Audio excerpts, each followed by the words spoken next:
Jadi nih, kalau sudah kecanduan, yang harus dilakukan adalah MAP. MAP apa itu? Motive Awareness Practice. Motif. Jadi yang harus dimunculkan dulu, jangan aturan dulu, jangan apa namanya, jangan bentakan, jangan ancaman gitu, tapi motif. Bapak Ibu sekalian, kalau orang-orang sudah kecanduan itu dia butuh apa ya, motivasi, daya dorong dari dalam dirinya gitu ya, untuk keluar gitu loh. Karena apa? Yang bisa menolong dia sebenarnya dia sendiri gitu ya. Motif kita nih sebagai guru atau sebagai orang tua mungkin nanti bisa menstimulasi dia dengan beberapa pertanyaan, misalnya gini, main ya, asik ya, kira-kira hidupmu mau asik terus atau mau suatu saat akhirnya nggak asik dan sama sekali nggak asik, asik terus lah gitu. Kira-kira hidupmu mau diisi apa aja yang mengasikkan gitu. Ya main games lah, main games aja kira-kira bakalan asik terus apa suatu saat bakalan bosen gitu. Bagaimana matamu, bagaimana apa segala macam pertanyaan-pertanyaan yang bisa memicu dia untuk berpikir dan akhirnya look into themselves gitu ya. Terus akhirnya mereka ini mau gitu untuk memperbaiki diri gitu ya. Jadi pertama motif, bisa juga dikasih gini, hidup kamu sayang loh, bagaimana mau diisi apa lagi nih, cita-cita kamu apa, akhir dari hidupmu kamu pengen dikenal sebagai apa, pengen jadi apa.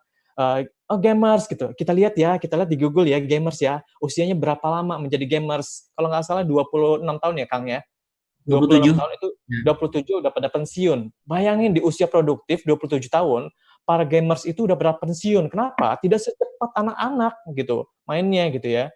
Jadi apa sih namanya, kabarkan itu, informasikan itu ya. Terus awareness. Awareness itu kesadaran dengan apa yang sudah kamu sebutkan, kira-kira akan kamu capai nggak goals hidup kamu, cita-cita kamu, harapan kamu.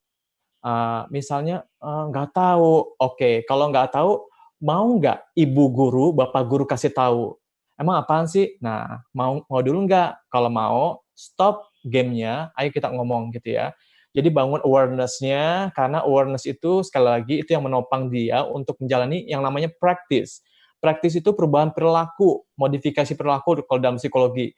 Jadi gini, yang Kang Mumu tadi lakukan, dia kecanduan games terus dia kerja sebagai cleaning service, sebagai pelayan di salah satu supermarket gitu ya, sampai bekerja di palang merah dari pagi sampai jam setengah 12 malam, itu adalah praktis perubahan perilaku.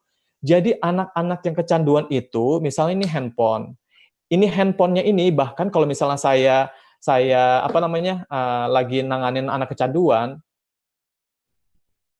saya tanya, kecanduannya dari mana Pak, Bu, gitu loh. Dari handphone, dia mainnya handphone. Handphone apa Pak, Bu? Handphone misalnya ya, saya nyebut merek nih, Samsung A200 misalnya. Oh, Samsung A200.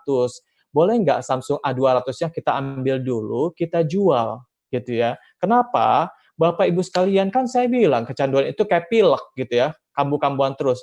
Jadi misalnya saya kecanduannya dari handphone ini, maka begitu saya nggak main, tapi saya lihat handphone ini, ada stimulan ke saya, ada rangsangan ke saya untuk main lagi, walaupun saya nggak pegang handphonenya gitu loh. Tapi otaknya ini udah drut gitu ya, gitu ya. Jadi praktis itu perubahan perilaku, jauhkan dari stimulan, kasih dia aktivitas-aktivitas. Jadi gini, ternyata kata Daniel J. Amen gitu, seorang pakar neurologi gitu, dia bilang gini, oh otak mau dirubah ya, karena kalau otak berubah, maka yang terjadi adalah kemungkinan bisa lebih sehat ya. Otak anak-anak yang kecanduan itu kan di sini sudah bermasalah ya, hipofrontal syndrome. Jadi hipofrontal syndrome itu fungsi di sininya hipo, menurun gitu. Terus bisa sembuh nggak? Bisa. Dengan cara apa? Change brain, apa namanya? Mau ngerubah otak nih, mau benerin otak, mau sembuhin otak, change behavior. Jadi kalau mau sembuhin otak, sembuhin perilakunya, apa namanya? Rubah perilakunya.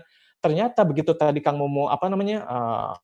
Jadi kasir, jadi cleaning service segala macam, itu sebenarnya dia secara tidak langsung itu merajut sel-sel saraf sinaptik baru di otak, tapi menggugurkan sinaptik tentang main gamesnya, walaupun nggak 100%, karena dia juga masih main games kan sekarang ya, gitu loh. Nah, cara lainnya apa? Oh, ini face it, replace it gitu ya. Face it artinya lawan. Lawan kalau dalam bahasa Arab itu namanya mujahadah, kalau apa namanya, kalau bahasa, psikologinya, modifikasi perilaku lah ya kita kita lakukan itu. Jadi lawan dengan cara apa? Misalnya ada stimulan, "Aku mau main games Ma, Pa, aku mau main games Pak Guru, Bu Guru," gitu loh. "Oke, hidupmu gimana hidupmu gimana? Ayo ayo kita kita ini, kita apa namanya, kita lakukan sesuatu untuk hidupmu. Ayo ayo." Sampai ada klien saya yang nangis-nangis, dia kecanduan porno. Kakek," dia deket sama kakeknya, "Kek, aku udah nggak tahan Kek, aku mau lihat porno gitu, lawan, kakek cinta sama kamu." Dopaminnya tuh, cinta ya. "Kakek sayang sama kamu, ayo kita lawan. Apakah hidupmu hancur?" Gitu. "Enggak Kek, aku nggak mau hidup aku hancur." Akhirnya keluar tuh dia dari kecanduan. Pertama dari cinta, attachment tadi, yang kedua akhirnya dia melakukan sesuatu, change behavior, merubah perilaku dengan cara apa? Tadi kan lawan nih, face it, replace it, ganti. Main games-nya kapan? Pagi, siang, sore, malam. Nah, pagi, siang, sore, malam itu diganti. Yang tadinya dia main games, kasih kegiatan, yang nanti kegiatan itu menjadi kebiasaan baru dan merubah otak gitu ya. Karena apa? Karena otak pada dasarnya brain plasticity, bisa berubah gitu.